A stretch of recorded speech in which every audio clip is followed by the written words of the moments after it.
Hello, and welcome to the 2022 Impact Report. We're here live from Lewis Hall in the Dean's office at Nashotah House. And we're just so glad that you could join us today, whether you're watching with us live or you're watching on the replay.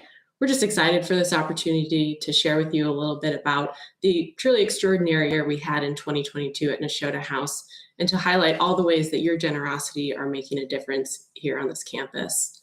My name's Lauren, and I manage communications for Nashotah House.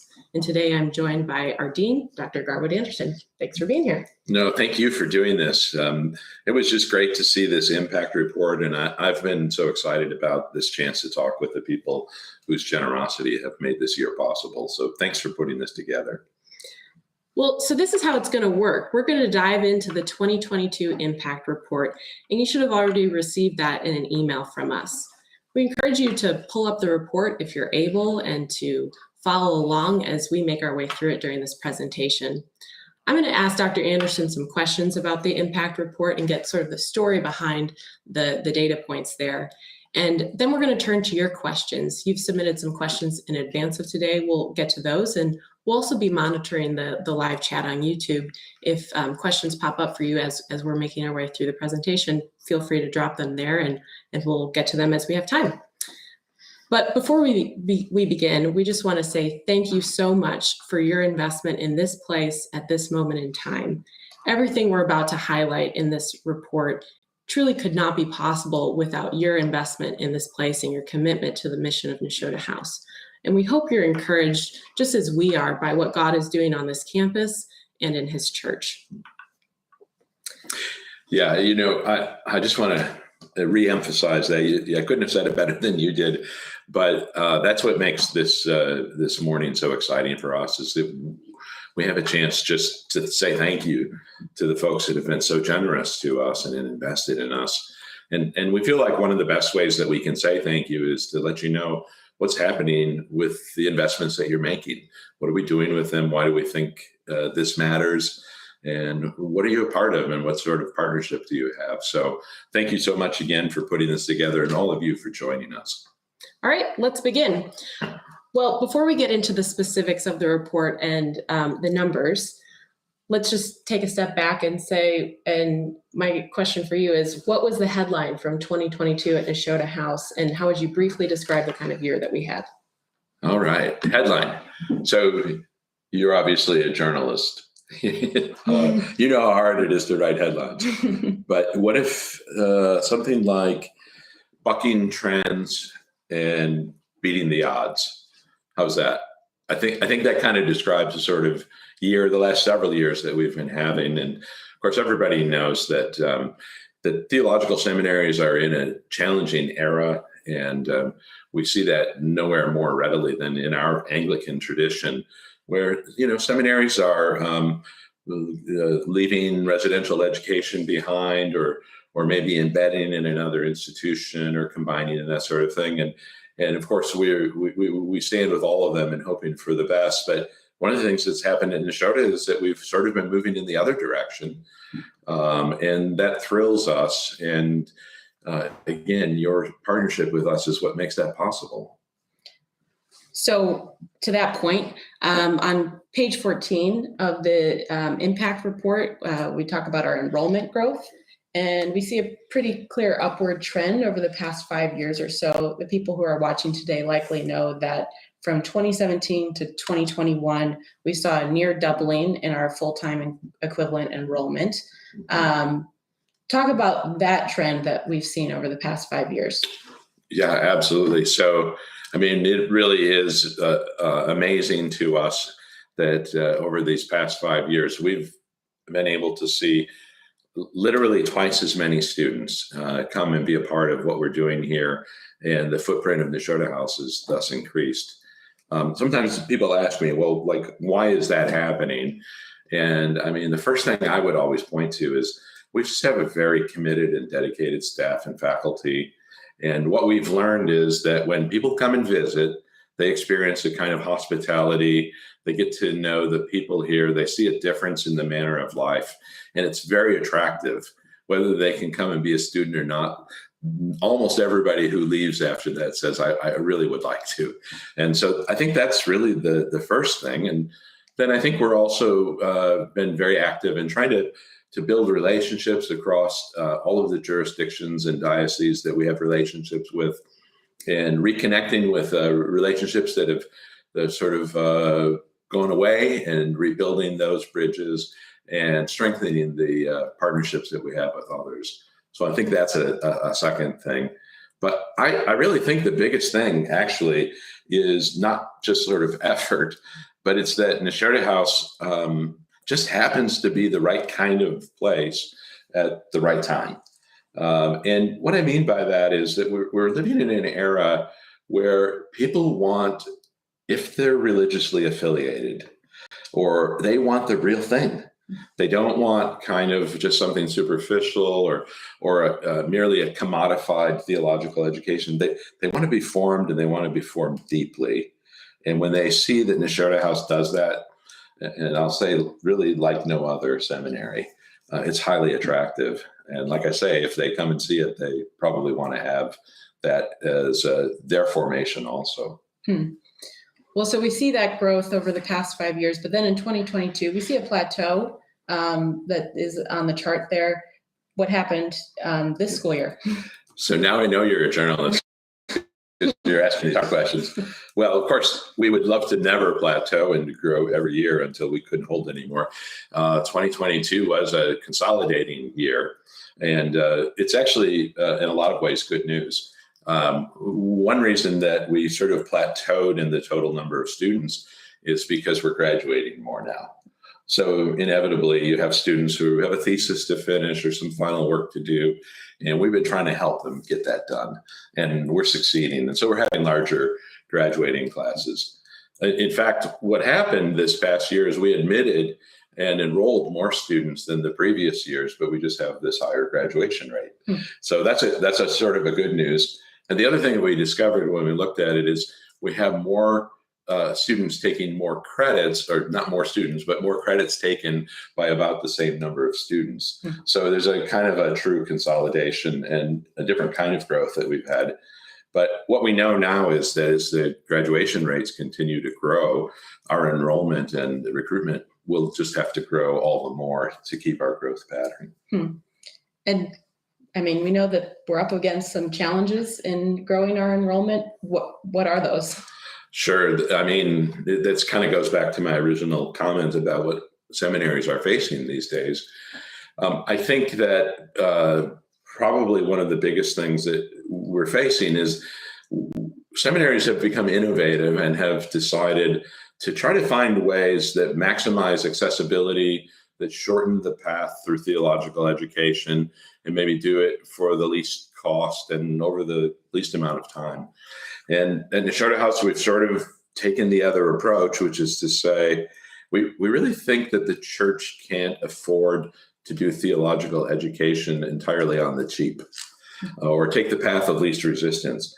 We just, in this era, we need people not less well-formed, but more deeply formed, theologically deeper, biblically deeper, and in terms of their character and life and their skill set, they just need to be that much more deeply formed. So we realize that we're actually asking people to come into a formation process that is cutting against the grain. I guess that's where my headline came from, right?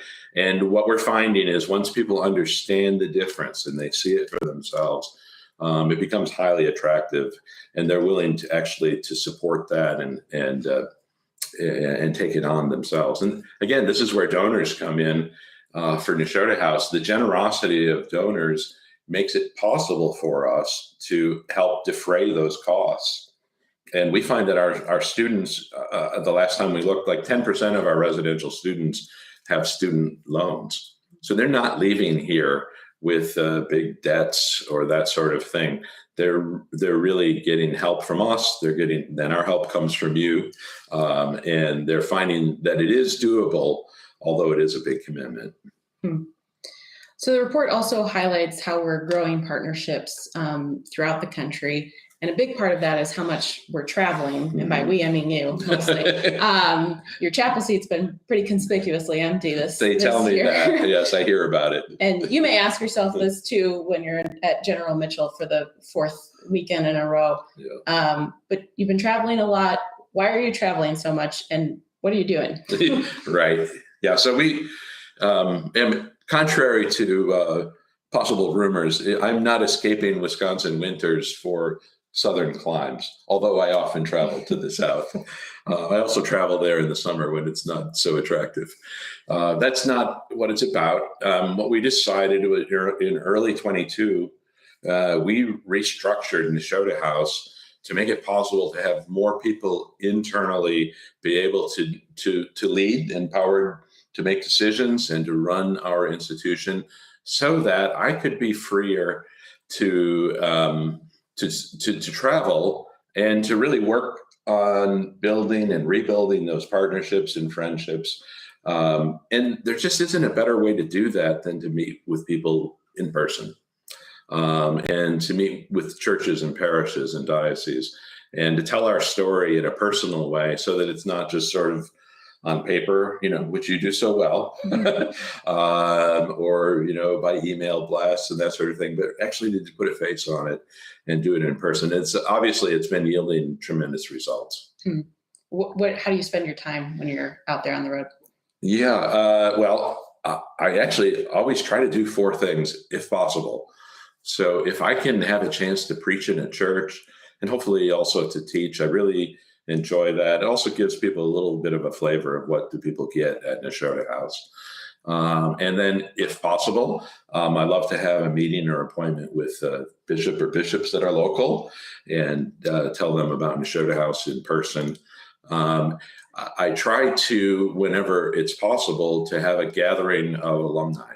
And by the way, if you're an alumnus and we haven't had such a gathering in your neck of the woods, organize one. I'll get on a plane. I'd love to see you. And then often we'll have opportunities to sit down with current and prospective partners and talk to them about their partnership and encourage their generosity to Nashotah House. So you've been busy. Are you the only one that's going out on the road and doing this work?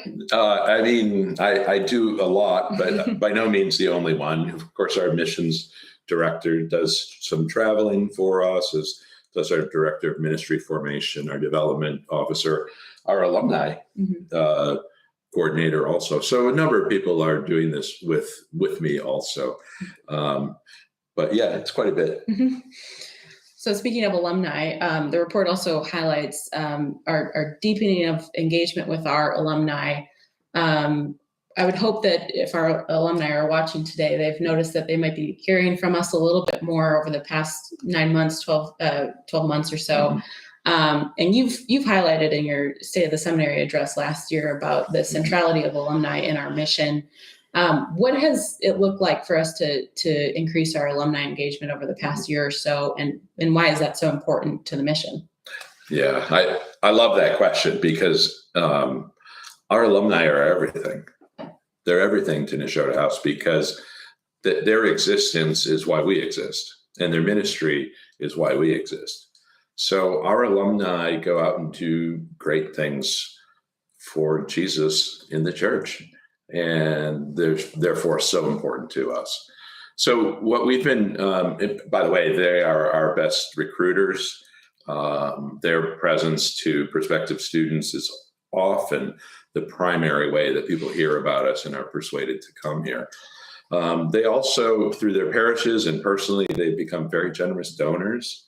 And so their partnership, especially with student scholarships, has been tremendous. So they matter very much, but we don't want them just to be a resource to us. We want to be a resource to them. Mm-hmm. And so we've started some things, and we're going to keep doing that, that we think will resource them in their ministry. So for example, some of you, I hope, have participated in a kind of a lunchtime webinar that we're offering multiple times each semester on ministry essentials. And we're bringing in just the top-notch people to talk about really key things in ministry, to sort of do a continuing ed thing that you don't have to leave your office to take part in. And then we've started adding scholarships to encourage alumni to come back and take a continuing ed course with us.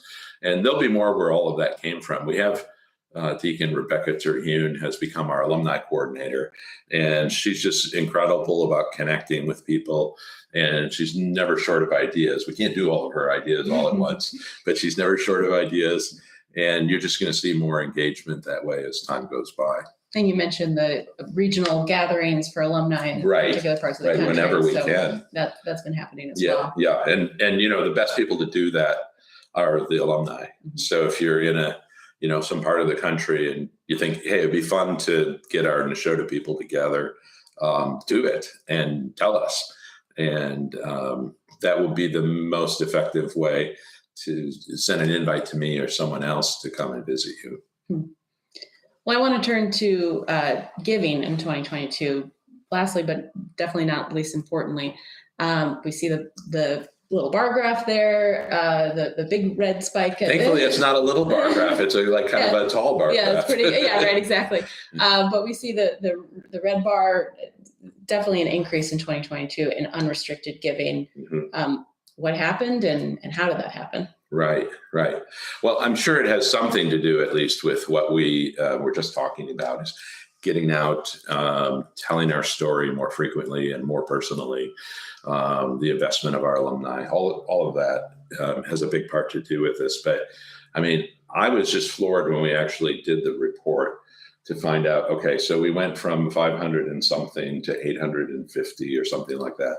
That's an incredible percentage of growth, like a 60% growth almost in 1 year, which is almost unheard of. But what was interesting is that although there were certain generous donations, it wasn't mostly through a handful of big gifts. It was actually like a grassroots endeavor. So we saw 170 brand new donors, never gave to Nashotah House before, and they gave $170,000. So not only a lot of new donors, like a 30% growth, but generous new donors, which was incredible. And then we saw 60 of our already donors made an increase in the amount that they give to Nashotah House. They just they became all that much more generous and strengthened their partnership. One statistic, sorry about all the numbers, folks, but I'm kind of interested in this. One statistic that was really heartening to me was we saw almost 150 people who had given to Nashotah House at some time past, but not recently, who rejoined us as donors in 2022, which I hope I'm interpreting this right, but to me, that felt like a kind of a statement of confidence and support and their understanding of the importance of this place and wanting to make that investment. You have no idea what a difference that kind of thing means to the people here when you have that kind of vote of confidence. Mm-hmm. One more thing I forgot to mention. There were 67 parishes and or dioceses that are also donors to Nashotah House, and that's a growth also. And the generosity just from those makes up almost 30% of our annual donations. Yeah. So sorry if that was a little too statistical, but that's, I think, more or less what happened. And it's due to a lot of hard work, but I think it's not so much the hard work, it's the graciousness, the generosity of the response that I would highlight. I mean, it is a pretty incredible response. I guess the next question would be, are we on pretty solid financial footing then because of that? So again, the journalism comes out here. Okay, the answer is no, not yet. I mean, I wish I could just say, look, we did it. We're solvent and have too much money or something like that. We're not there yet. What we did this last year, we need to do a couple more times. Maybe the next in 23 and again in 24, and that along with the projected enrollment growth would put Nashotah House on a firmer footing than we are right now. But Nashotah House has been a seminary that's been in deficit spending for the better part of several decades. And that's what we, sort of inherited here. I don't fault anyone for it. Like I say, running a seminary is not easy. But, we know that it's time now to turn the corner. And we see the evidence. we have the hopefulness that it's actually happening, both in the growth and enrollment and the generosity of our donors. We think it's going to happen. But yeah, we need to do what we did this year a few more times, and we'll be on solid footing. Well, and taking a step back again, why does all of this matter? Everything that we've been kind of covering, the ground we've been covering over the past few minutes here, why does it matter, and why should it matter for our donors and alumni? Right. I mean, I know there's a lot of heart nostalgia for Nashotah House, but honestly, that's not like quite enough to become a really generous donor to the place. It is because Nashotah House, in our current ecclesial landscape, in terms of the mission of the church in our time and place, we sincerely believe that Nashotah House occupies a very critical place. And so it's about that. I mean, one of the things I like to say to parishes, but it would apply to any donors, there's a certain amount of enlightened self-interest in, of course, first giving to your parish, which is always the top priority. That's our top priority for my wife and I. But there's an enlightened self-interest also in supporting those institutions, Nashotah House in this case, that are sort of the guarantors of the future of the church. And so the self-interest in that case is something like when there's transitions in your parish for the next rector, let's say, or another priest on your staff, is there going to be a pool of really well-trained, qualified persons, or is that set going to be empty? And so the investment in Nashotah House now will make the difference in the years to come. And it's a way that we do really invest, not just in Nashotah House, but through Nashotah House, we invest in the future of our church. Well, we want to turn to some of the questions that people submitted in advance of today. And we'll, like I said, we'll also be monitoring the chat if you'd like to drop them there. But the first question that we got was, is there a typical route for students who end up at Nashotah House? How do they find out about us? And yeah. Yeah, well, I think there's a common route, but not a typical route. So the most common route is somebody discerning for holy orders in the church and is related then to a diocese and a bishop. And Nashotah House is either recommended or is among their options. And so that's probably the most common path. But what we find is that we're gathering a lot of students that aren't quite in that most traditional path. They hear about Nashotah House from one of our current students, or from a recent alumnus, or from a website, or a podcast, who knows, or they read books by our faculty. One way or another, they hear about us and they make the contact first. And then we help them, if they're seeking ordination, we help them connect with the right place that would be the right fit for them. But they actually really come from all over the place and with no really stereotypical way of finding us. Are students largely, is this a second career for them? Well, actually, there is definitely some of that. But at Nashotah House, we have the youngest average age in our student population of all of our kind of sister seminaries. So we really have a preponderance of 35 and younger in our seminary. Of course, we do have the second career folk, and we're very happy for them. They bring an extra level of maturity to the institution, but especially residentially, a majority of our students tend to be younger, and a smaller portion in our second career. And then maybe a little bit more second career folk in the hybrid distance program. That seems to work a little better for some of those sorts of folks. But yeah, in general, we're younger than most seminaries. Well, and Gail Hetherington just asked this question related. For new students, are we seeing them largely coming from the ACNA, from the Episcopal Church, other denominations? Can you kind of give an idea of the breakdown there? I can, yeah. So the answer is, and I didn't make this up, it's almost exactly 50-50.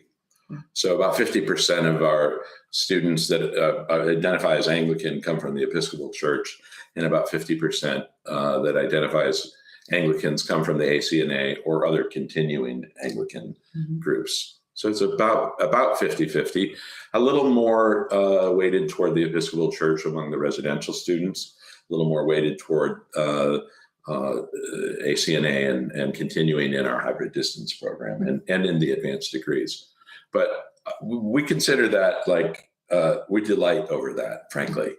The fact that this is one place, not quite the only place, but one of the very few places where people with who are otherwise, divided from one another and practically speaking out of fellowship, they come here and they pray and worship and eat, and they enjoy the oneness that they know in Christ. To us, that's supremely important. So that's where they're coming from. But another question that was submitted is where throughout the country and to which diocese are our graduates going after they leave here? Right. And the answer is that you couldn't name just a few. One of the things that we discovered in studying our enrollment is that of our 115 or so current students, they represent 51 different dioceses or jurisdictions. So what that tells you is there are not large numbers from just a few places, but a few from a lot of places.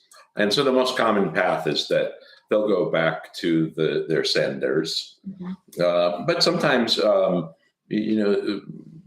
the Diocese of Central Florida, where we were this weekend, has purposefully ordained more persons than they currently can use, because then they know the church can use them and needs them.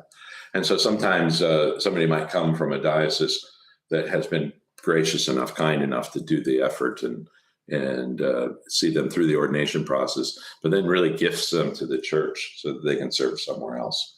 So the answer is we're not a very regional seminary at all. If anything, our students come from places other than the upper Midwest. And are they finding full-time work when they leave? They are, yes. In fact, all of our residential students, it's 100% have opportunities for full-time employment in parish or other ministry. And I mean, one way I like to say it is that placement rate is 100%, but there could be more. I mean, I like to say it's like 200 or 300%, because we have students that are free agents, so to speak, and they will often have 2, 3, 4, 5, 6, 7 opportunities put before them. And if we had that many more students, Nashotah House would be seating the churches that we serve with our alumni. So that's why the enrollment thing is so important. It's not just that we need the numbers to exist. It's that we think what we're doing here is so important that we want that bigger footprint, not for us, for the sake of the church. I have a follow-up question to that that's Okay. not from the audience, but so let's say we want to serve, or we'd be able to serve that many more people. Are we actually able to serve that large of a student body, or do we have capacity for that? Yeah, we think that we could manage about 50% growth in our residential student population. It's in the upper 30s. We think we could manage about 55, and we'd sort of top out. And the same thing is true with seats open in our hybrid distance program. There's about 40 there, and we could probably get up to about 60. So one of the ways that we've seen this, and it's actually in the report, is we have time equivalent students. That's not a round number, it's just the actual number. And our target for the next 5 years is to grow to 150. But to do that would take us really to our housing max, our faculty max. It would max us out. But that's what we're trying to do. Again, we think that for the good of the church, the more people that we have a chance to train, we hope and pray that that's good for the whole church. All right, another question that was submitted. Are we considering a music concentration within the MTS degree? Okay, so that somebody must have heard something. And the answer is yes, with a little bit of a qualification. So we've actually been meeting and thinking about, could we offer a master's degree in sacred music here? Because we have the supremely talented and well-qualified Dr. Jeffrey Williams, who leads our musical endeavor here. We also happen to have another doctorate in music as our organist, Thomas Heidenreich, and resources around us. We think that we could have something to offer that way. What we would do, however, is probably not an MTS, but a separate degree, Master's in Sacred Music, that would be probably 48 credits rather than the 60. This is what would make it different. The students would have a very strong theological and biblical foundation. So it wouldn't just be music or sacred music or liturgy. Strong theological foundation, and then building on that, training to lead in parish music. So we're working on that. That's not an announcement because the Association of Theological Schools, our accreditors, would have to say, we think you can do that and approve it. But yeah, we're actively talking about that now. Great. And I would add, I don't think there's anywhere in any seminary that does more worship and music than we do here. And the quality, considering it's pretty much 100% amateurs, is really wonderful. We can plug our CD that just came out this past year as well. That's right. Yep. We Praise Our God is out there and available for order on Amazon and streaming on Spotify and Apple Music. So. Yeah, I mean, that was a lot of fun. This was not a professional choir. It was mostly recordings of what we do in our chapel, just like all of us, including people that aren't great singers. But it sounds fantastic because of Dr. Williams' leadership. Yeah. Well, I think those are all the questions that we've gotten from the audience, but anything else you want to touch on before we wrap up here? Well, I just wanted to reiterate what Lauren has already said, and we've tried to emphasize. We just want to thank you so much for your partnership and for your generosity. Like we said, we're going to need to do what happened in 2022. We're going to need to do it again, and then probably again, and keep growing in finding new partners, recovering partners that maybe haven't been paying close attention in Nashotah House lately. And as God blesses us in that way, we'll be faithful stewards of everything that's given to us. And we're working real hard and as faithfully as we know how, not for Nashotah House, but for the sake of the church. That's what we exist for. Well, and on that note, we have just one other ask for people who are watching right now. This event was designed specifically with our donors in mind, those of you who already generously give. But if you know of someone who might be interested in learning more about the mission of Nashotah House and the work that we're doing here, would you consider sending this link along to them so that they can come up to speed on all that's been happening recently here? As an existing donor of ours, you're in one of the best positions to share about the mission and to get the word out. So we'd appreciate that. But again, we just want to say thank you for your generosity in 2022. Stay tuned. We hope to be back this time next year and share about all that's happened in 2023 and what God has done. And so we look forward to staying connected to you that way. So thank you and have a great day. Lauren, you started a great tradition here. Let's see if we can keep it going. And I hope we can keep it going. Yeah. Thank you so much. And thank you all so much. It's really been a pleasure.